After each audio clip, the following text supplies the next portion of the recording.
मिट्टी से चिलम बना रहा था। अचानक उसका विचार बदला और उसने मिट्टी को मंगल कलश का आकार देना शुरू कर दिया। पास बैठी कुम्हारिन ने पूछा, मिट्टी का आकार क्यों बदल गया? कुम्हारिन ने पूछा, मिट्टी का आकार क्यों बदल गया? कुम्हार ने कहा, बस यूं ही मेरा विचार बदल गया। चिलम को कलश की आकृति देते देखकर कुम्हारिन ने पूछा कि मिट्टी का आकार क्यों बदल गया? कुम्हार ने कहा, बस यूं ही मेरा विचार बदल गया। तभी माटी ने तपाक से कहा, तुम्हारा विचार क्या बदला, मेरा तो संसार बदल गया। हमारे विचारों से हमारा संसार है।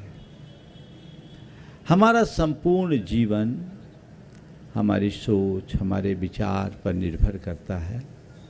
हम किस तरह की विचारधारा में जीते हैं। इस धरती पर वे लोग भी जन्म लिए जिन्हें हम संत, महात्मा या परमात्मा के रूप में पूजते हैं, और वे लोग भी इस धरती पर प्रकट हुए जिन्हें दुष्ट, दुरात्मा अथवा दुर्जन आतताई के रूप में देखा जाता है। लेकिन देखा जाए तो न तो किसी सज्जन के माथे पर तिलक लगा होता है और न ही किसी दुर्जन के सिर में सींग उगी होती। हम किसी व्यक्ति की पहचान उसकी बाहर की आकृति से नहीं कर सकते। उसकी पहचान उसकी भीतर की प्रकृति से होती है। उस व्यक्ति की प्रकृति कैसी, उस व्यक्ति का स्वभाव कैसा, और व्यक्ति की प्रकृति, व्यक्ति के स्वभाव का निर्धारण उसके अंदर की सोच से होता है। किस तरह के सोच के लोग हैं, हम कैसा सोचते हैं। 4 प्रकार की सोच लोगों की दिखती है। आज आप सबसे वही बात कहना चाहूँगा, और आज से 4 बातों की शुरुआत मैं कर रहा हूँ। अच्छा है कि आपको कोई 4 बातें सुनाता है तो बुरा लग जाता है, पर मेरी 4 बातें सुनने के लिए गाजे बाजे के साथ लेकर आप लोग आए हो, है ना। काश हमारा जीवन ऐसा बन जाए कि हमारे बातें सुनने के लिए लोग उत्साहित हो। दुनिया में ऐसे लोग बहुत हैं जिनकी बातें कोई सुनना नहीं चाहता, अथवा जो बातें सुना के बवाल करते हैं। हम तो चाहते हैं ऐसी बातें सुने और सुनाएं कि लोग निहाल हो जाए। हमारे लिए वो रास्ता अपनाना है। आज से सूत्र शुरू कर रहा हूँ। सही सोचें, सुंदर सोचें। सही देखें, सुंदर देखें। सही बोलें, सुंदर बोलें, और सही करें, सुंदर करें। सही सोचे, सुंदर सोचे। सही बोले, सही देखे, सुंदर देखे। सही बोले, सुंदर बोले, और सही करे, सुंदर करे। ये 4 सूत्र मैं समझता हूँ सारे वांग्मय का सार है। यदि ये हमारे जीवन में आ गया, हमारा जीवन धन्य हो गया। आने वाले दिनों में मैं इन्हीं की चर्चा करूँगा। आज पहली बात है, सही सोचें, सुंदर सोचें। हम सब मनुष्य हैं। हमारे पास सोचने की बड़ी उत्कृष्ट क्षमता है। संसार के अन्य प्राणियों में और मनुष्य में यदि कोई मौलिक अंतर है तो वह यही है कि मनुष्य उत्कृष्ट सोच रखता है। मनुष्य के पास सोचने और समझने की विशिष्ट क्षमता है। मनुष्य को मानव बोलते हैं, और मानव शब्द की व्युत्पत्ति करते हुए शास्त्रकार ऐसा कहते हैं, मनेन उत्कटा मानवा। जो मन से उत्कट समृद्ध है वो मनुष्य है। तो सोचने की शक्ति तो हमारे पास है, विचार की शक्ति तो हमारे पास है, लेकिन उस शक्ति का हम प्रयोग किस दिशा में कर रहे हैं। एक विचार है जो हमें राम बनाता है, और एक विचार है जो हमें रावण बना देता है। राम और रावण दो व्यक्ति नहीं, दो विचारधारा है। जब मैं रामायण पढ़ रहा था तो मुझे एक प्रसंग ने भीतर तक बहुत ज़्यादा प्रभावित किया। कहते कि रावण ने जब सीता का हरण किया, सारे हथकंडे अपनाने के बाद भी जब सीता ने उसे स्वीकार नहीं किया तो हार कर वह कुंभकर्ण के पास गया। कुंभकर्ण के पास जाकर अपनी व्यथा कथा कही कि कोई उपाय बता, सीता के बिना मैं जिंदा रह नहीं सकता और वो मुझे स्वीकार नहीं रही। कोई रास्ता बता जिससे कि सीता मेरी हो जाए, मुझे स्वीकार ले। कुंभकर्ण ने कहा, भैया आप इतने नीतिवान ज्ञानवान होने के बाद मेरे पास आए हो, जब आपको पता है कि सीता श्री राम को छोड़कर अन्य किसी को स्वीकार नहीं सकती, जब आपको पता है कि सीता श्री राम को छोड़कर अन्य किसी को स्वीकार नहीं सकती, तो आप राम का रूप धरकर सीता के पास क्यों नहीं चले जाते? आपके पास तो रूप बदलने की क्षमता है। जब आपको पता है कि सीता श्री राम को छोड़कर अन्य किसी को स्वीकार नहीं सकती, तो आप राम का रूप धरकर सीता के पास क्यों नहीं चले जाते? आपके पास तो रूप बदलने की क्षमता है। जानते रावण ने क्या कहा? रावण ने कहा, अरे पगले, ऐसा तो मैं कई बार कर चुका। अरे पगले, ऐसा तो मैं कई बार कर चुका, पर क्या बताऊं, जब जब मैं राम का रूप धर कर जाता हूं, मेरे हृदय में वैसे भाव ही नहीं होते।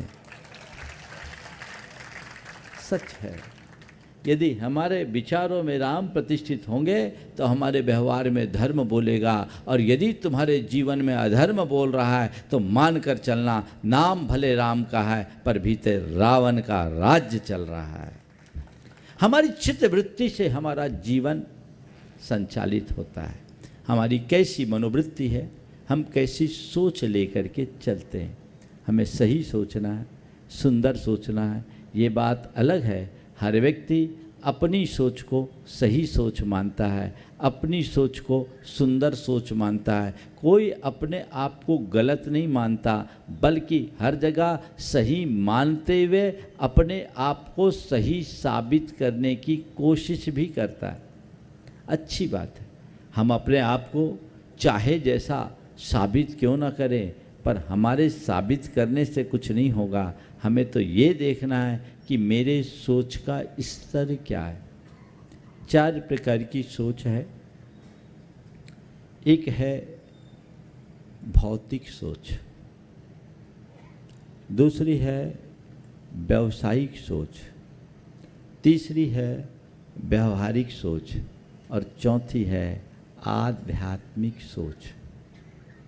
भौतिक, व्यावसायिक, व्यवहारिक और आध्यात्मिक। अपने सोच को देखना, मेरे सोचने का तरीका क्या है।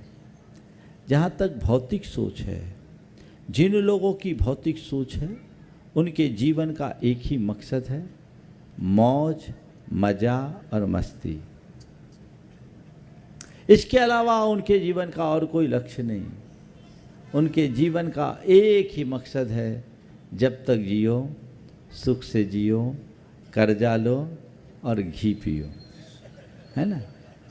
यावत जीवे सुखी जीवे, ऋणम कृत्वा घृतम पिबेत, भस्मीभूतस्य देहस्य पुनरागमनम कुतः। ये सोच बहुत अच्छी सोच नहीं है। ऐसे लोग अपने दृश्य जीवन को ही सर्वस्व मान करके चलते हैं और अपने इस भौतिक जीवन को संपुष्ट करने में अपना सब कुछ झोंक देते हैं। आने वाले समय में उनका भविष्य अंधकार में होता है। वो उनका एक ही लक्ष्य है, वह है पदार्थ और पदार्थ जन्य भोग। और ऐसे लोग एक प्रकार के मृग तृष्णा की अंधी दौड़ में दौड़ कर अपना दम तोड़ देते हैं। वे कहीं पहुंचते नहीं, पूरे जीवन दौड़ते हैं। उनके लिए आत्मा अनात्मा, धर्म अधर्म, पुण्य पाप, स्वर्ग नरक से कोई मतलब नहीं होता। उनका केवल एक ही मकसद है, मस्ती ही मस्ती, मौज ही मौज, सुबह शाम दिन रात, रोज ही रोज, और कुछ नहीं। अपने मन को टटोल कर देखना, कहीं मैं इस श्रेणी का व्यक्ति तो नहीं हूँ। जिस व्यक्ति की सोच भौतिक होती है वह केवल अपने अपने अपने बारे में सोचेगा, उसे और किसी से कोई प्रयोजन नहीं है। वो व्यक्ति अंध स्वार्थी भी बनता है, वो व्यक्ति भरोसे का नहीं होता, उसका चित्त बड़ा संकीर्ण और अनुदार होता है। अपने मन को टटोल कर देखो, क्या है तुम्हारी सोच। आपके लिए छोड़ रहा हूँ, मैं समझता हूँ इस बात को आप ज़्यादा अच्छे से समझ सकोगे। अपना अंतर विश्लेषण करो, दूसरों का मत करना। हम लोगों के स्वभाव में एक विशेषता आ गई है कि हम लोग हमेशा थर्मामीटर दूसरों पे लगाते हैं, खुद पे लगाने की कोशिश नहीं करते। दुनिया में तुम किसी का बुखार नापने के लिए थर्मामीटर लगा लेना चलेगा, लेकिन अपने अंतर मन को मापने के लिए तो तुम्हें खुद ही प्रयास करना पड़ेगा, कोई दूसरा नहीं कर सकता। अपनी सोच का लेवल हमें खुद देखना है। दूसरा है व्यावसायिक सोच। व्यावसायिक सोच जहाँ केवल अपने लाभ की बात हो। आप लोग दुकान चलाते हैं, व्यापार करते हैं, व्यापार किस लिए करते हैं? समाज सेवा के लिए कि पैसा कमाने के लिए? बोलो। व्यापार सदैव लाभ की भावना से किया जाता है। जो भी आदमी व्यापार करता है पहले कैलकुलेशन करता है, हम कितना लगाएंगे तो कितना पाएंगे, पाने के लिए लगाया जाता है। ये बात अलग है कि कई बार पाने के लिए लगाते हैं और गांठ का गंवा देते हैं, और ऐसा वही लोग होते हैं जो जल्दी और ज़्यादा पाने के लालच में फंसते हैं। इंस्टेंट जो चाहते हैं ना, उनको गांठ का गंवाना पड़ता है। जल्दी और ज़्यादा पाने के लालच में व्यक्ति को हमेशा नुकसान उठाना पड़ता है। व्यावसायिक सोच व्यापार के लिए सही मानी जा सकती है, क्योंकि बिना ऐसी सोच के व्यापार नहीं कर सकते। व्यापार में कैलकुलेशन चाहिए, लेकिन मुश्किल तो तब होती है जब लोग अपने पूरे जीवन को ही व्यापार बना देते हैं। हर काम में कैलकुलेशन, सब चीज़ों में वही हिसाब किताब, तो मामला गड़बड़ हो जाता है। एक सज्जन मुझसे जुड़े, ज़्यादा धर्मी नहीं थे, पैसा बहुत था। जब मेरा जाना हुआ, मेरे आगे पीछे हुए, जुड़े, काफ़ी दान भी किया। उनका एक मित्र था जो धार्मिक था, अच्छे से जुड़ा हुआ था। उसने एक दिन उससे पूछा, क्या बात है भाई, तुम में तो बहुत बड़ा परिवर्तन आ गया, तुम तो महाराज से बहुत अच्छे जुड़ गए। बोले भैया छोड़ो धर्म अरम परिवर्तन की बात, अब हम सोच रहे अब महाराज से नहीं जुड़ेंगे तो कैसे काम चलेगा। बोले क्या हो गया? बोले 3 बेटियां हैं, संबंध करना है। महाराज बहुत ग्लैमरस है, अच्छे अच्छे लोग महाराज के आगे पीछे होते हैं, महाराज के साथ जुड़ेंगे तो अपने आप संबंध का ऑफर आएगा। अब बोलो, उस भाई ने मुझे आगे बताया। अब समाज में आदमी आ रहा है, दान कर रहा है, धर्म कर रहा है, अच्छा कर रहा है, लेकिन अंदर अच्छा है कि नहीं ये तो देखो। कैलकुलेशन, हिसाब किताब लगाकर, अब मान लो 5,000 लोगों की भीड़ है और 5 लाख का दान करोगे तो 50 लाख के आसामी तो कहलाओगे, 5 करोड़ के कहलाओगे। अब 5 करोड़ के कहलाओगे तो घर में शादी ब्याह का संबंध में तो अपने आप ऑफर आएगा। और एक से एक लोग होते। देखो मैं आप लोगों को इस बीच में एक प्रसंग बता देता हूँ, जल्दी से किसी से प्रभावित मत होना। एक जगह पर एक महाराज का चातुर्मास हुआ। चातुर्मास के लिए व्यक्ति ने एक कलश की बोली ली, पहले कलश की, और सवेरे बोली ली, शाम को चेक दे दिया। बढ़िया, मार्केट में अच्छा। इसके साथ एक मंदिर में सोने की झाड़ी दे दी। सब कुछ अच्छा चला, लोगों ने सोचा अच्छा कमाया, अच्छा दान दे रहा है। और 1.5 महीने बाद पता चला मार्केट का 15 करोड़ लेके चला गया। अब बोलो, ये दान है या व्यवसाय भी इसको कहने में मुझे संकोच हो रहा है, ये तो जालसाजी है, फर्जीवाड़ा। ऐसी सोच अच्छी नहीं होती। व्यापार में ये सोच चलेगा, लेकिन परिवार, समाज और धर्म में ऐसी सोच नहीं होनी चाहिए। आजकल तो परिवार में भी यही हाल होता है, गिव एंड टेक, है ना। थोड़ा छोटा, आजकल बच्चों की ये सोच हो गई, आप बच्चों से कोई भी काम कराओ तो आपको कुछ देना पड़ता है। देना पड़ता है कि नहीं देना। एक बुजुर्ग आज दादाजी थे, मंगलवार का दिन था, हनुमान जी के भगत थे, तो उसने अपने पोते से कहा, जा आज मंगलवार है। आज कौन सा दिन है भाई? हाँ, गुरुवार। चलो उस दिन मंगलवार था, तो बोला जा आज मंगलवार है, ये एक सिक्का तुम हनुमान जी के गुल्लक में डालिया, मेरे को कुछ पुण्य मिलेगा। बोले हम, आपको पुण्य मिलेगा, मुझे क्या मिलेगा? आप मुझे भी कुछ दो। तो दादा ने एक सिक्का और दे दिया, ले एक सिक्का तेरा और एक सिक्का मेरा। ठीक, वो 2 सिक्का लेके गया। बच्चा थोड़ा शरारती था, वो सिक्का उछालते उछालते जा रहा था, हनुमान जी के मंदिर की ओर ही जा रहा था, लेकिन सिक्का उछालते उछालते जा रहा था। अचानक वो सिक्का उछला और नाली में चला गया। सिक्का उछला और नाली में चला गया। कहा, हे हनुमान जी, आपके हिस्से का सिक्का नाले में गया, हमारा कुछ नहीं गया। ये जो सोच का लेबल है, अपने जीवन के प्रारंभ से ही बिठा दिया जाता है। 2 शब्द है, एक है अच्छा और बुरा, एक है अच्छा और बुरा, और एक है लाभ और हानि। व्यापार लाभ और हानि को देखकर किया जाता है, व्यवहार अच्छे और बुरे के ख्याल से किया जाता है।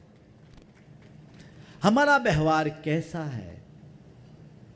अगर परिणाम बुरा है तो लाभ को भी नुकसान समझना चाहिए, और परिणाम अच्छा है तो हानि में भी लाभ देखना चाहिए। जीवन का दृष्टिकोण ये है। तो दूसरे लेवल की सोच है व्यावसायिक सोच। तुम व्यापार करो, उसमें तो तुम लोग मास्टर हो, मुझे बताने की ज़रूरत नहीं, लेकिन व्यापार भी व्यापार की नीति से करो। 4 बातें तुम्हारे लिए उसमें भी दे देता हूँ, पहले दिन से काम की होगी, और तुम लोगों को जब धंधे की टिप्स मिलती हैं तो तुम लोगों को ज़्यादा अच्छा लगता है। व्यापार करना, हमारे शास्त्रों में व्यापार की नीति के लिए 4 बातें कही गई है, जो अंकित कर लेना, खुद भी और अपने बच्चों को भी कहना। कभी ओवर एस्टिमेट काम मत करना। ओवर एस्टिमेट कभी काम मत करना। गुरुदेव का हाइकू है, मुकद्दर है उतनी ही चद्दर, पैर फैलाओ, जितनी चादर उतना पैर। ओवर एस्टिमेट काम करने वाले बर्बाद हो जाते हैं। कई लोग हैं क्षमता से बाहर काम करते हैं, और आजकल के यंगस्टर्स बहुत ऐसा कर रहे हैं। अच्छे अच्छे कंसल्टेंट होते हैं, प्रोजेक्ट रिपोर्ट बना के देते हैं, सब्ज बाग दिखाते हैं, वो कैलकुलेशन करते हैं, ऐसे में ऐसा, ऐसे में ऐसा, ऐसा में ऐसा, और एक टेक्निकल पेंच फंसती है, सारा सपना बिखर जाता है, टूट जाता है, बल्कि अपने आप वजन से लद जाते हैं। मैं ऐसे ऐसे लोगों को जानता हूँ जो कभी 5-5, 700 करोड़ की कंपनियों के संचालक थे, आज उनकी स्थिति ऐसी, सब बर्बाद हो गया, 10-20 हज़ार रुपये के लिए भी मोहताज हैं। समय नहीं है इसलिए मैं ज़्यादा डिटेल में नहीं बताऊंगा, लेकिन ओवर एस्टिमेट काम कभी मत करना, समझ गए। दूसरी बात, त्वरित लाभ की बात कभी मत सोचना। शॉर्ट टर्म गेन करके जो व्यापार करते हैं वो स्थायी सफलता नहीं पाते। लॉन्ग टर्म, इंस्टेंट नहीं, एक एक करके 1000 सीढ़ी चढ़ो, एक साथ 100 सीढ़ी चढ़ने की कोशिश कभी मत करो। ये जीवन की बहुत अच्छी बात है, इसे अंकित कर लेना। त्वरित लाभ नहीं देखना। समझ गए? धीरे धीरे धीरे। तीसरी बात, जब नुकसान होने लगे तो समझना मेरा दिनमान खराब चल रहा है। लगातार नुकसान पे नुकसान होने लगे तो समझना अभी दिनमान खराब चल रहा है, अपना ट्रांजैक्शन रोक देना। प्राय लोगों को लॉस होता है और अपने लॉस को कवर करने के लिए बड़े गेम खेलते हैं और गड्ढा भरने के चक्कर में खुद गड्ढे में दफन हो जाते, निकल नहीं पाते। ये शास्त्र के वचन में कह रहा हूं, मैं अपनी बात नहीं कर रहा, नीति वाक्यामृतम ग्रंथ में लिखा है। ओवर एस्टिमेट काम मत करना, त्वरित लाभ की चाह मत करना, लगातार नुकसान पर नुकसान होने लगे ट्रांजैक्शन बंद कर देना। और चौथी बात, जो कर्ज चुकाने के लिए कर्ज ले उसे कर्ज मत देना। डूबते नाव की सवारी मत करना। और आप लोग लालच में फंसते हैं, अच्छा ज़्यादा ब्याज दे रहा है, दे दो रकम और अपनी पूरी पूंजी लगा देते हो, वो खुद डूबता है, सबको डुबा बैठता है। देख लो, जो ज़्यादा बाजार से ले रखा है वो तुम्हें डुबाएगा, सड़क पर ला देगा। ये चारों बातें व्यापार की नीति में अपना लोगे, कभी फेल नहीं हो पाओगे। भले आगे नहीं बढ़ पाओ, पीछे नहीं जाओगे। तो व्यापारिक सोच व्यापार के लिए चलेगा, जो लाभ और हानि के देख करके किया जाता है। लेकिन तीसरे स्तर की सोच है, वह है व्यवहारिक सोच। व्यवहार में लाभ हानि बिल्कुल मत देखना, व्यवहार में अच्छा और बुरा देखना। अच्छा और बुरा, मेरा नुकसान हो जाए कोई दिक्कत नहीं, परिणाम अच्छा होना चाहिए। अगर मेरे लाभ का परिणाम बुरा है तो मुझे वो नहीं चाहिए। अपने व्यवहार को वैसा बना करके चलो जिससे किसी का दिल न दुखे, किसी को आघात न पहुँचे। आप लोग इसमें काफ़ी कुछ मेंटेन करते हो, हर व्यक्ति को रिस्पेक्ट देते हो, सामने कुछ नहीं बोलते, उसे बुरा न लग जाए, बड़े टैक्टफुली बात करते हो। अब आप देखो, जब आपके दुकान में कोई ग्राहक आता है ना, और ग्राहक आपसे संतुष्ट नहीं होता, उल्टी सीधी टिप्पणी भी कर देता है, आप कितने मुस्कुराकर उनसे बात करते हो? बोलो, करते हो कि नहीं? बात करते हो, उनकी बात को नज़रअंदाज करते हो। वो सामने वाला जितना गर्म होता है, आप उतने नरमाई से, उतने ठंडे होकर बात करते हो। क्या क्षमा मूर्ति बन गए? बोलो, क्षमा मूर्ति बने हो? क्षमा मूर्ति बने हो क्या? बोलो, नहीं ना, क्षमा मूर्ति नहीं बने, फिर भी आप उनकी बात को सुन रहे, स्वीकार रहे। क्यों? क्यों? अरे भैया, यही व्यवहार है। ग्राहक हमारा देवता है, उसको नाराज करेंगे तो भूखे मरना पड़ेगा, है ना। बहुत जगह चीजें मनोनुकूल नहीं होती तो भी आप अपने आप को कूल बनाए रखते हो। क्यों? ड्यू टू व्यवहार, बिहेवियर हमारा नहीं बिगड़ना चाहिए। ठीक है, इसको मेंटेन कीजिए। लेकिन एक बात ध्यान रखना, व्यवहारिक सोच अच्छी और आंतरिक सोच खराब हो तो जिंदगी बेकार हो जाएगी। ठीक वैसा ही होगा कि फोटो तो खूबसूरत है, एक्सरे खराब। बोलो, क्या होगा? क्यों डॉक्टर साहब? फोटो बढ़िया आए, बेहतरीन, और एक्सरे खराब है। आजकल तो कलर डॉपलर में उसमें भी सब क्लियर हो जाता है।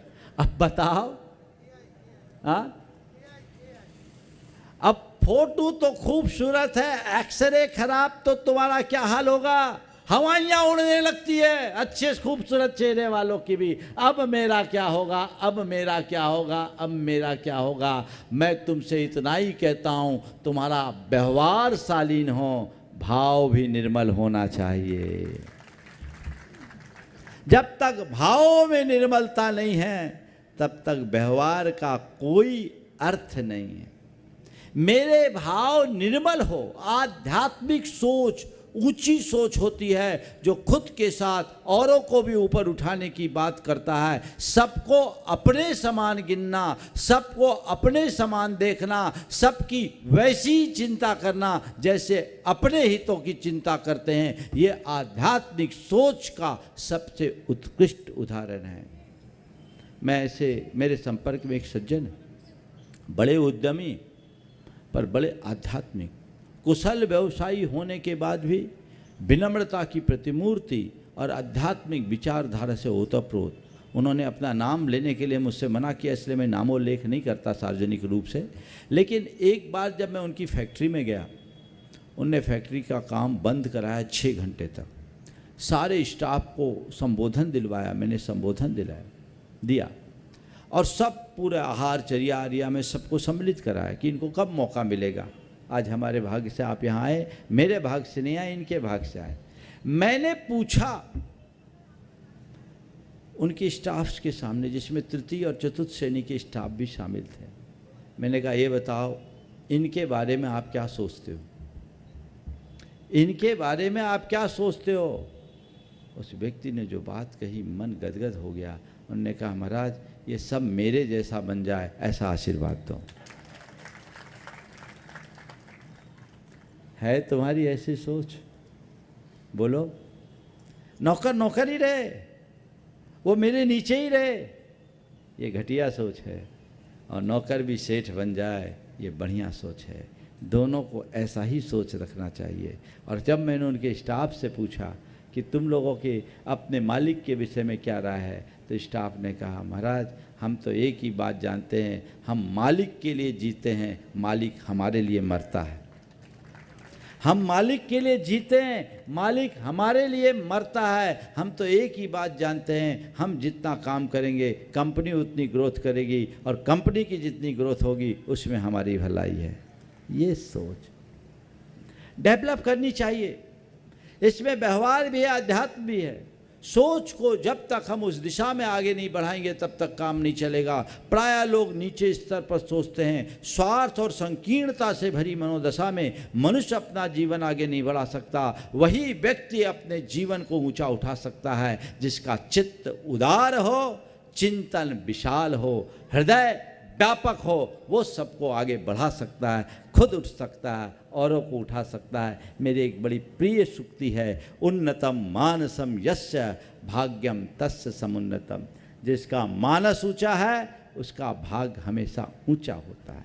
तो अपने मानस को ऊंचा रखिए, सही सोचिए, सुंदर सोचिए, अपने हृदय में अध्यात्म को प्रतिष्ठित कीजिए, अपने साथ औरों के हित की बात सोचिए।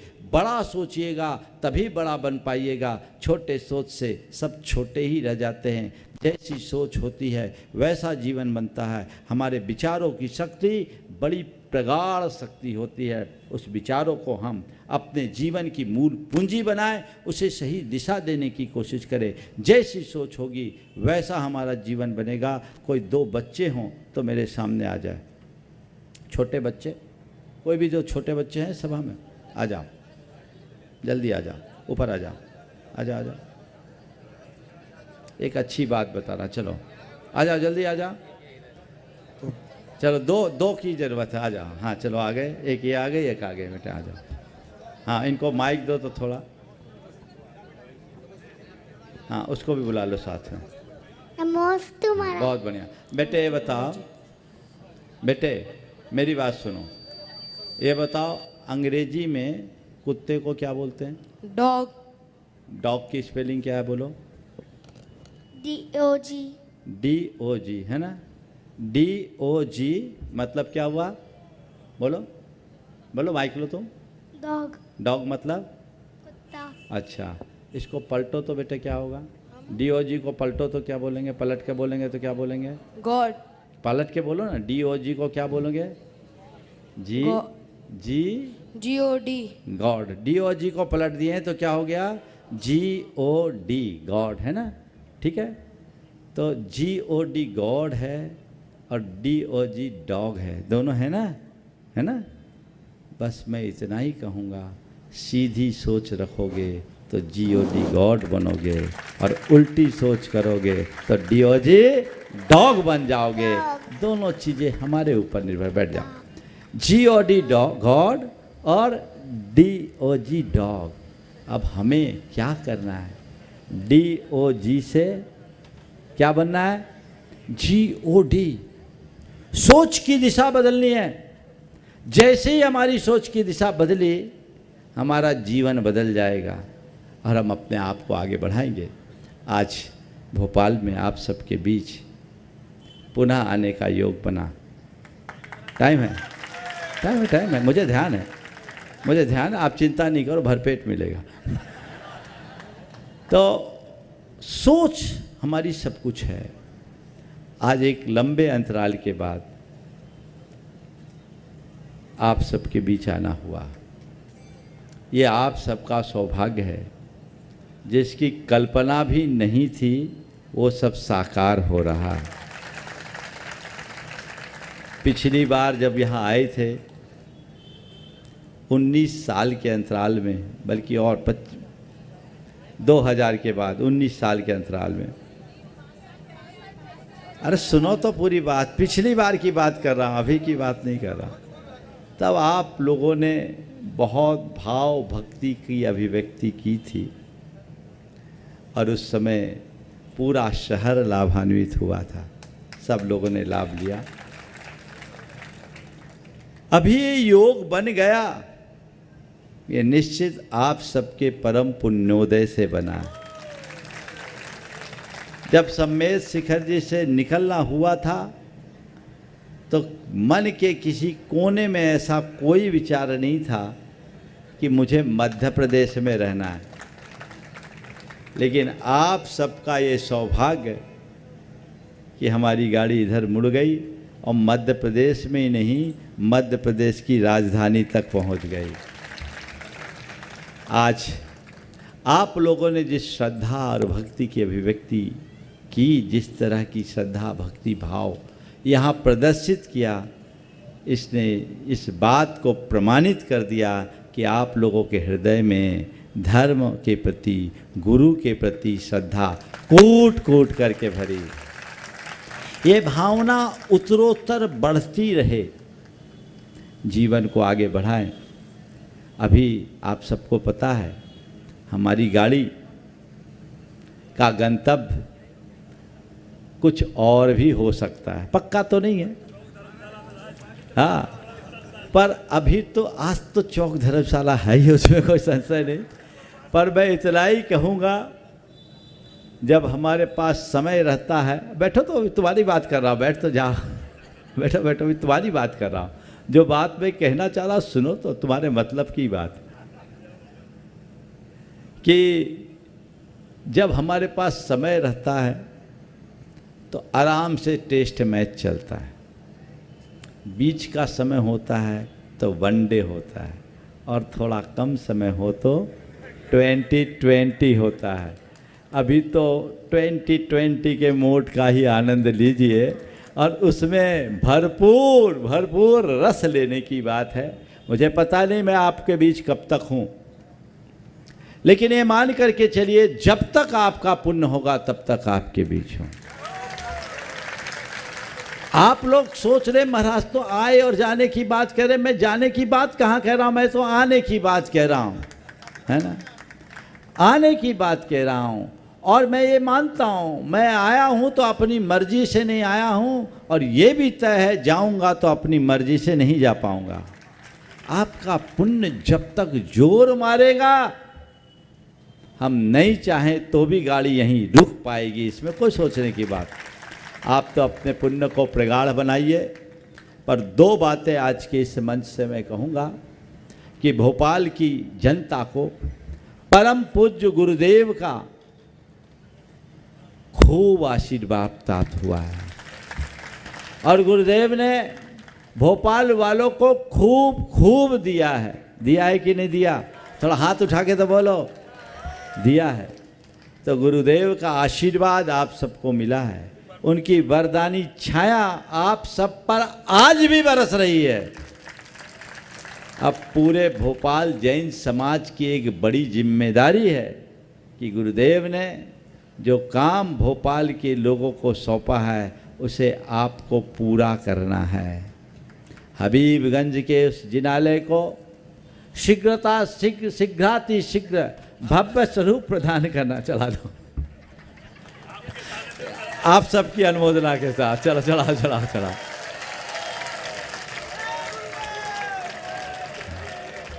मैं आपसे कह रहा था कि हबीबगंज के उस जिनालय को शीघ्र गुरुदेव के भावानुरूप भव्याति भव्य तरीके से पूरा करना आप सबकी पहली प्राथमिकता होनी चाहिए।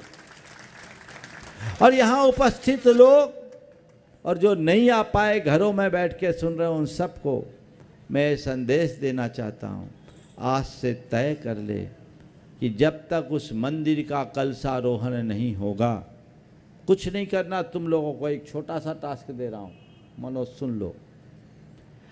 जब तक उस मंदिर का कलशारोहण नहीं होगा तब तक के लिए सारे भोपाल वासी एक छोटा सा संकल्प ले ले कि हम अपनी आमदनी का 5% हबीबगंज को समर्पित करेंगे। तुम्हारा मंदिर बन जाएगा, किसी के आगे हाथ फैलाने की जरूरत नहीं है। आप लोग तैयार हो मेरी बात से? इतनी धीमी प्रतिक्रिया क्यों? जोर से तो बजाओ। कितने लोग हैं इस सभा में जो आज दोनों हाथ उठा के संकल्प लेंगे कि हबीबगंज के प्रोजेक्ट को पूर्ण होने तक, जब तक वहाँ का काम पूरा नहीं होगा, हम अपनी आमदनी का 5% वहाँ के लिए समर्पित करेंगे? हाथ उठाइए, सब उठाइए। महिलाएं नहीं उठा रही, महिलाएं अपनी पॉकेट मनी का 5% करें। उठाइए जल्दी से भाई, पति पर तुम्हारा जो नहीं, पूरी महिलाओं का हाथ उठना चाहिए। अरे गुरुदेव की कृपा से तुमने इतना सब कुछ पाया, तुम्हारा सारा ठाट बाट अगर गुरुदेव की कृपा से है, तुम्हारे वारे न्यारे हुए, तुम्हारा जीवन निहाल हुआ और तुम केवल साल 2 साल के लिए अपने 5% का त्याग नहीं कर सकते, तो फिर तुम्हारा गुरु भक्त कहलाने का अधिकार नहीं है, लानत होनी चाहिए। इसलिए मैं सबसे कहता हूं, इस सभा में उपस्थित प्रत्येक व्यक्ति संकल्पित हो, हम अगर 100 कमाएंगे तो ये मानेंगे 95 पर मेरा अधिकार है, 5% तो हबीबगंज का है। सब लोग उठा करके हाथ उठा के संकल्पित होइए। सबको कवर करो। अभी पूरी महिलाएं नहीं उठा रही, उठाओ दोनों हाथ, पूरे हाथ उठना चाहिए। कवर करो भैया, अच्छे से एकदम उठा के रखो पूरा देश। मनोज अब चिंता मत कर, मंदिर बन जाएगा, आलीशान मंदिर बनेगा। छोटा सा काम, हमें जने जने को कहने की जरूरत नहीं पड़े। तुमसे कोई मांगने आए और तब तुम दो तो तुम्हारा पुण्य आधा है, तुम बुला करके दो तो तुम्हारा पुण्य पूरा है। करना चाहिए। गृहस्थों को अपनी आय का कम से कम 10% का दान करना चाहिए।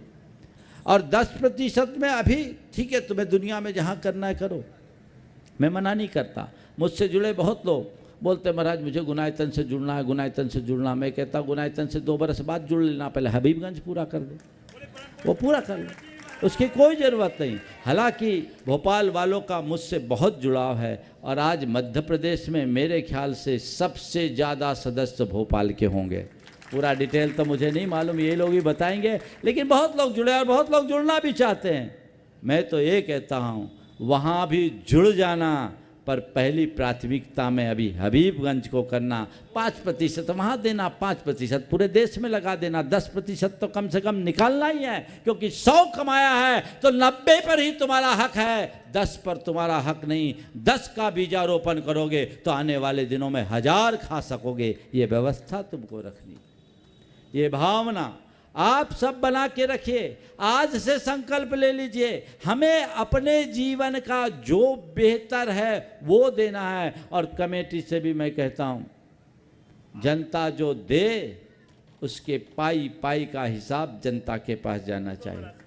एकदम पारदर्शिता होनी चाहिए, समय समय पर सारी सूचनाएं जानी चाहिए और जनता को जो आप कमिटमेंट करे उसे फुलफिल करे। समय कमेटी ये तय करे कि हम मंदिर कितने दिन में पूरा करेंगे, ताकि समाज भी उसको तय कर ले कि हमें कितने दिन में अपना टारगेट पूरा करना है। जल्दी से जल्दी हो और गुरुदेव के भावानुरूप पूरे संघ की उपस्थिति में उसकी भव्यतम प्रतिष्ठा हो।